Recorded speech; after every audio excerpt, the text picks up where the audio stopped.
avant même cette provocation supplémentaire, nous avions décidé depuis quelques mois déjà que nous aurions un débat stratégique, les 27 chefs d'État et de gouvernement, sur notre relation avec la Russie. Parce que l'on ressent bien que l'Union européenne, qui est une grande démocratie, avec nos partenaires dans le monde, avec les autres démocraties, nous sommes confrontés singulièrement ces dernières années à une montée en puissance de régimes autocratiques qui nous testent constamment, qui testent la coopération internationale, qui testent les valeurs fondamentales de liberté auxquelles nous croyons profondément. Et la coïncidence a fait que la veille de ce moment de rendez-vous à Bruxelles pour avoir ce débat stratégique sur la relation à la Russie, nous faisons face à une provocation absolument inacceptable, choquante, scandaleuse, nous l'avons dit, du Bélarus. Et nous avons été capables en quelques instants, en fait, de réagir tous d'une seule voix avec un paquet solide, robuste de sanctions additionnelles, dont certaines d'entre elles sont déjà en train de rentrer en vigueur. Plusieurs influenceurs stars des réseaux sociaux français et allemands se sont vus proposer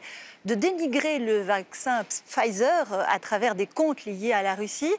Vous soupçonnez Moscou de guerre des vaccins et de guerre de l'information active ? Je veux être prudent sur les faits en question. Il y aura probablement des enquêtes pour faire la clarté sur les faits qui sont évoqués. Mais de manière générale, il y a un vrai sujet. Je parlais il y a un instant des régimes autoritaires qui testaient les grandes démocraties, qui testaient les valeurs de liberté.